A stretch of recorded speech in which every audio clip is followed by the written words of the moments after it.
Governor സർക്കാർ പുതിയ തലത്തിലേക്ക് ഗവർണറുടെ സുരക്ഷ CRPF ഏറ്റെടുത്തത് SFIക്കും സർക്കാരിനും പോലീസിനും തിരിച്ചടിയായിട്ടുണ്ട്. വിവരങ്ങളുമായി തിരുവനന്തപുരത്ത് നിന്ന് ചന്തു ചന്ദ്രശേഖർ ചേരുന്നുണ്ട്. ചന്തു, ഇപ്പോൾ ഈ ഗവർണർക്ക് Z+ കാറ്റഗറി സുരക്ഷ നൽകിയിട്ടുണ്ട്. ഇന്നലെ മുതൽ സുരക്ഷാ സംവിധാനങ്ങൾ ഏർപ്പെടുത്തിയിട്ടുണ്ട്. അതിന് പിന്നാലെ ഈ രാജ്ഭവനിൽ ഇപ്പോഴുള്ള പോലീസിൻ്റെ സുരക്ഷ തുടരുകയാണോ, അതോ പോലീസ് സുരക്ഷ മൊത്തത്തിൽ പിൻവലിച്ചിട്ടുണ്ടോ? സംസ്ഥാന പോലീസിൻ്റെ സുരക്ഷാ സംവിധാനങ്ങൾ പൂർണ്ണമായി പിൻവലിക്കുന്ന സാഹചര്യം രാജ്ഭവനിൽ ഉണ്ടായിട്ടുണ്ടോ?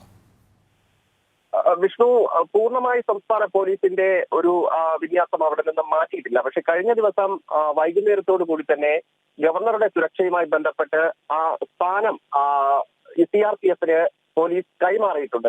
രാജ്ഭവന്റെ സുരക്ഷ പൂർണ്ണമായും CRPFന് കഴിഞ്ഞ ദിവസം തന്നെ കൈമാറി. പൂർണ്ണമായ SPG ഉൾപ്പെടുന്നവരുൾപ്പെടെ ആ Z+ കാറ്റഗറിയിൽ വരുന്ന ഉദ്യോഗസ്ഥർ എല്ലാം എത്തുന്നതിന് ചില നടപടിക്രമങ്ങൾ കൂടി പൂർത്തിയാകാനുണ്ട് എന്നാണ് നമുക്ക് മനസ്സിലാക്കാൻ കഴിയുന്നത്. അങ്ങനെയെങ്കിൽ ഗവർണർ അടുത്ത് കേരള സന്ദർശനം ഇപ്പോൾ ഡൽഹിയിലാണ്. അദ്ദേഹം 30-ാം തീയതി കൊച്ചിയിൽ എത്തുന്നുണ്ട്. കൊച്ചിയിൽ എത്തിയ ശേഷം അദ്ദേഹം വീണ്ടും ഡൽഹിക്ക് മടങ്ങിപ്പോകും. പിന്നെ 8-ാം തീയതി ആയിരിക്കും മടങ്ങിയെത്തുക. ആ മടങ്ങിയെത്തുന്ന സമയത്തിനുള്ളിൽ തന്നെ ഈ പൂർണ്ണമായ കോൺവോയ് സംവിധാനം പൂർണ്ണ അർത്ഥത്തിൽ തന്നെ വരും. അതോടുകൂടി സംസ്ഥാന പോലീസിന്റെ ഒരു വിന്യാസം അവിടെ നിന്നും ഒഴിയും എന്നാണ് നമുക്ക് മനസ്സിലാക്കാൻ കഴിയുന്നത്. എന്തായാലും സർക്കാരിനെ സംബന്ധിച്ചിടത്തോളം വലിയ നാണക്കേടും തിരിച്ചടിയും ഈ ഒരു സംഭവം ഉണ്ടാക്കി എന്ന കാര്യത്തിൽ സംശയമില്ല. കാരണം കഴിഞ്ഞ ദിവസം ഈ നിലമേലിലുണ്ടായ ഈ പ്രതിഷേധം അത് സ്വാഭാവികമായും അതിരു കടന്നു എന്ന കാര്യം വ്യക്തമാണ്. അതിൽ ഗവർണർ സ്വീകരിച്ച നിലപാട് അത് വലിയ രീതിയിൽ തന്നെ സംസ്ഥാന പോലീസിനും സർക്കാരിനും നാണക്കേടുണ്ടാക്കി. തുടർന്ന് കേന്ദ്രത്തിൽ നേരിട്ട് കേന്ദ്ര ആഭ്യന്തരമന്ത്രിയെയും ഉപരാഷ്ട്രപതിയെയും അടക്കം ഗവർണർ വിളിക്കുകയും നിലപാട് കടുപ്പിക്കുകയും ചെയ്ത സാഹചര്യം ഉണ്ടായിരുന്നു. അതിനുശേഷമാണ് CRPF ഈ സുരക്ഷാ ചുമതല ഏറ്റെടുത്തത്. എന്തായാലും ഇന്നലെ വൈകിട്ടോടുകൂടി CRPFന്റെ ഉദ്യോഗസ്ഥർ ഗവർണറെ അനുഗമിക്കുന്നുണ്ട്.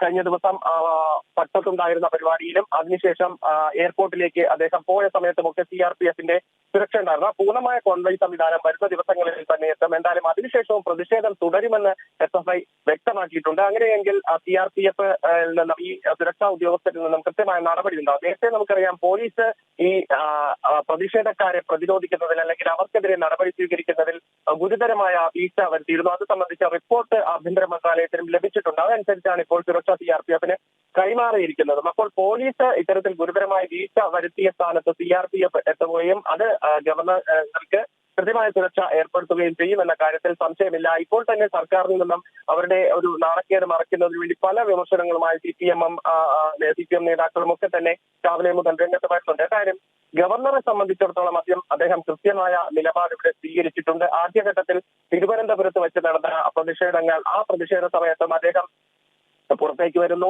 SFI പ്രവർത്തകർ അദ്ദേഹത്തിന്റെ വാഹനത്തിൽ അടിച്ച് ശബ്ദമുണ്ടാക്കിയതിനു ശേഷം പ്രതിഷേധിക്കുന്നു. അത് സ്വാഭാവികമായും അദ്ദേഹം അവിടെ ഒരു അദ്ദേഹവും രേഖപ്പെടുത്തും. അതിനുശേഷമാണ് പോലീസ് ഒരു FIR രേഖപ്പെടുത്തുന്നതിനൊക്കെ തന്നെ തയ്യാറായത്. അതേ സമാനമായ സംഭവം കഴിഞ്ഞ ദിവസം നിലമേലിലും ആവർത്തിക്കുന്നു. എന്തായാലും ഗവർണർ അദ്ദേഹത്തിന്റെ കർക്കശമായ നിലപാട് സ്വീകരിച്ചു. നേരത്തെ ആദ്യഘട്ടത്തിൽ തന്നെ കേന്ദ്രം ഇതുമായി ബന്ധപ്പെട്ട് റിപ്പോർട്ട് ആവശ്യപ്പെട്ടപ്പോൾ രാജ്ഭവൻ കൃത്യമായി വ്യക്തമാക്കിയിരുന്നതാണ് ഇത് സംസ്ഥാനത്തിന്റെ ചുമതലയാണ്. ഗവർണർക്ക് ഒരു സുരക്ഷ ഏർപ്പെടുത്തുക എന്നത് സംസ്ഥാനത്തിന്റെ ചുമതലയാണ്.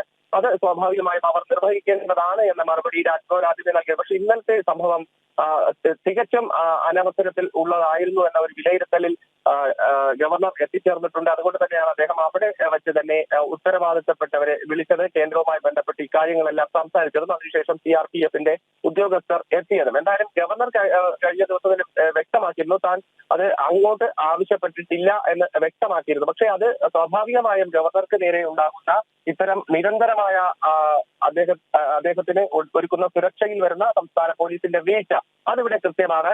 അത് ഇപ്പോൾ കേന്ദ്രം ഇടപെട്ട് ആ വീഴ്ചയ്ക്ക് നടപടി സ്വീകരിച്ചിരിക്കുന്നു. ഇതിൽ പ്രധാനമായും ഇനിയുള്ള നടപടികൾ DGPയും ആഭ്യന്തര സെക്രട്ടറിയും ചീഫ് സെക്രട്ടറിയും ഒക്കെ കേന്ദ്രത്തിന് എന്തായാലും ഒരു വിശദീകരണം നൽകും. നേരത്തെ റിപ്പോർട്ട് ആവശ്യപ്പെട്ടിട്ടുണ്ടായിരുന്നു. റിപ്പോർട്ട് മാത്രമല്ല ഒരുപക്ഷെ DGPയെ വിളിച്ചു വരുത്താനുള്ള ഒരു സാഹചര്യമുണ്ട്. നിലപാട് എന്തായാലും കേന്ദ്രം കടുപ്പിച്ചിരിക്കുന്ന ഒരു സാഹചര്യത്തിൽ കൂടിയാണ്. അപ്പോൾ സംസ്ഥാന സർക്കാരിനെ സംബന്ധിച്ചിടത്തോളം അത് വലിയ തിരിച്ചടി ഉണ്ടായി എന്ന കാര്യത്തിൽ സംശയമില്ല. അതുകൊണ്ട് തന്നെയാണ് വിമർശനങ്ങളുമായി ഇതിനകം തന്നെ CPM നേതാക്കളും കഴിഞ്ഞ ദിവസം മുഖ്യമന്ത്രി തന്നെ വൈകിട്ട് ഒരു വാർത്താ സമ്മേളനം വിളിച്ച് ഈ കാര്യങ്ങൾ വ്യക്തമാക്കിയിരിക്കുന്നത്. വിഷ്ണു. ചന്തു, അതോടൊപ്പം ഈ മുഖ്യമന്ത്രി തന്നെ നേരിട്ട് വിശദീകരണത്തിന് ഇറങ്ങുന്ന ഒരു സാഹചര്യം ഉണ്ടായിരുന്നു. CPM-ന്റെ ഒരു നിലപാട് ഇപ്പോഴും ഗവർണറെ കടന്നാക്രമിക്കുക എന്നുള്ള തരത്തിൽ തന്നെയാണോ? നമുക്കറിയാം, നിയമസഭയിലെ നയപ്രഖ്യാപനത്തിലും ഗവർണർ തന്റെ നിലപാട് കടുപ്പിച്ച് തന്നെ സ്വീകരിക്കുന്ന സാഹചര്യമായിരുന്നു ഉണ്ടായിരുന്നത്. കഴിഞ്ഞ ദിവസം SFI പ്രതിഷേധത്തിനിടയിലും ഗവർണർ ഒരു ഇഞ്ച് പോലും പിന്മാറാൻ തയ്യാറാകാത്ത രീതിയിൽ നിലപാട് കടുപ്പിച്ച് മുന്നോട്ട് നീങ്ങുന്ന കാഴ്ച തന്നെയാണ് നാം കണ്ടത്. ഇതിന് പിന്നാലെ CPM-ന്റെ ഒരു നിലപാട് ഇനി ഗവർണർക്കെതിരെ എങ്ങനെയായിരിക്കുമെന്നാണ് വിലയിരുത്തപ്പെടുന്നത്?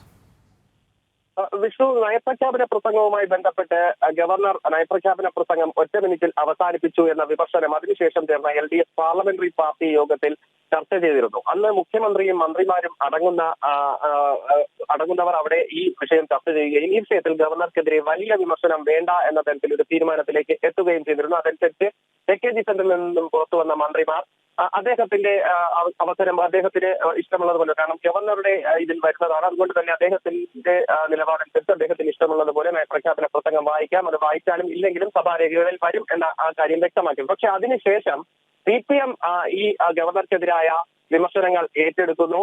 അദ്ദേഹം ചെയ്ത നടപടി ശരിയായില്ല എന്ന് AKG സെന്ററിൽ വെച്ച് MV ഗോവിന്ദൻ തന്നെ വാർത്താ സമ്മേളനം വിളിച്ച് വ്യക്തമാക്കും. തുടർന്ന് അതിനുശേഷമാണ് SFI ഇത്തരത്തിൽ വീണ്ടും കഴിഞ്ഞ ദിവസം പ്രതിഷേധവുമായി എത്തിയത്. എന്തായാലും ഇപ്പോൾ ആ ഒരു കഴിഞ്ഞ ദിവസത്തെ ഗവർണറുടെ നിലപാട്, അദ്ദേഹം ആ നിലപാടിൽ ഉറച്ചു നിൽക്കുന്ന സാഹചര്യം കൂടി ആയതോടുകൂടി കടുത്ത വിമർശനങ്ങളിലേക്ക് തന്നെ പോകാനുള്ള ഒരു തീരുമാനമാണ് CPM എടുത്തിരിക്കുന്നത്. ഇതിനകം തന്നെ CPM നേതാക്കളുടെ പ്രതികരണത്തിൽ നിന്നും അക്കാര്യം വ്യക്തമാണ്. എന്തായാലും നിയമസഭയിൽ നയപ്രഖ്യാപന പ്രസംഗവുമായി ബന്ധപ്പെട്ട നന്ദിപ്രമേയ ചർച്ചകൾ അടുത്ത ദിവസം മുതൽ ആരംഭിക്കുകയാണ്. അതിൽ ഭരണപക്ഷത്തു നിന്ന് ഉള്ള വിമർശനങ്ങൾ, ഗവർണർക്കെതിരെയുള്ള വിമർശനങ്ങൾ തന്നെ നന്ദിപ്രമേയ ചർച്ചയിൽ ഉണ്ടാകാനുള്ള സാധ്യതയുണ്ട്. പക്ഷെ ഗവർണർ എന്തായാലും ഈ സർക്കാരിന്റെ നിലപാടിൽ, അദ്ദേഹം ആദ്യഘട്ടം മുതൽ പറയുന്ന നിലപാടിൽ അതിൽ ഉറച്ചു നിൽക്കുന്നു. ആ ഉറച്ചു നിൽക്കുന്ന സമീപനം തന്നെയാണ് കഴിഞ്ഞ ദിവസങ്ങളിൽ നമുക്ക് കാണാൻ കഴിഞ്ഞത്. പക്ഷേ CPM വിമർശനങ്ങളുമായി പോകുന്നു. പക്ഷേ SFI ഇപ്പോൾ ഒരു ബാനർ പ്രതിഷേധത്തിലേക്ക് മാറിയിട്ടുണ്ട്. ഇപ്പോൾ തന്നെ പാളയം യൂണിവേഴ്സിറ്റി ക്യാമ്പസിന് സമീപത്തൊക്കെ ഒരു കറുത്ത ബാനർ ഉയർത്തിക്കൊണ്ടുള്ള പ്രതിഷേധത്തിലേക്ക് SFI മാറിയിട്ടുണ്ട്. SFI പ്രതിഷേധവുമായി മുന്നോട്ട് പോകും എന്ന് ഇപ്പോഴും വ്യക്തമാക്കിയിട്ടുണ്ട്. എന്നാൽ ഗവർണർ നിലപാടിൽ നിന്നും പിന്നോട്ടില്ല. അപ്പോൾ സ്വാഭാവികമായും ഇനി ഉള്ള ദിവസങ്ങളിൽ ഗവർണർ 8-ാം തീയതി മടങ്ങിയെത്തുമ്പോൾ അതിനുശേഷം ഗവർണർ സ്വീകരിക്കുന്ന നിലപാടുകളും SFIയുടെ പ്രതിഷേധത്തിൽ എന്തെങ്കിലും തരത്തിൽ മാറ്റമുണ്ടോ അതൊക്കെ ഇനി കണ്ടറിയേണ്ടതുണ്ട്. വിഷ്ണു, അത് തന്നെയാണ്.